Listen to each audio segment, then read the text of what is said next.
This person has been dead for 24 hours, but I can bring him back to life within 5 minutes. First, I installed the consciousness extractor on his head, then lifted his eyelids and pierced his eyeballs with neural probes to connect to his optic nerves. At that moment, the man's memories flowed like data through the probe and were transmitted to a hard drive. Next, I opened up his nervous system and skillfully placed his memories into an android's brain. Soon, I had completed this seemingly impossible surgery. As the android's program activated, the man was revived in another form. To confirm whether the memory implantation was complete, I conducted some simple tests. However, the human brain simply couldn't be compatible with a mechanical body, and rejection soon occurred. The android suddenly became violent and tore off its own face. Seeing the situation spiraling out of control, I cut the android's power supply, which meant the experiment had failed once again. Each experiment cost hundreds of millions of dollars. As the owner of the biotechnology company, I couldn't bear the pressure anymore and was forced to shut down the project. However, what happened next completely changed the fate of my family and me. On the way home, I was in a car accident. When I regained consciousness, I was the only survivor among our family of 4. Looking at the 4 bodies on the ground,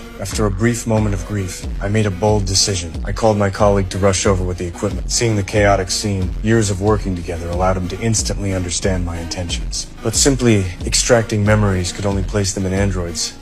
We had never conducted experiments on living subjects. As a technical expert in animal cloning, when he learned I wanted to clone my family members, he immediately tried to stop this absurd idea. Setting aside the enormous risks, even if cloning succeeded, the brains would only remain at an infant stage unless we could implant memories into the clones. But my memory implantation experiments had never succeeded, so he urged me not to make another mistake. Indeed, what could be more terrifying in this world than losing one's family? What if something horrible goes wrong? Something already has.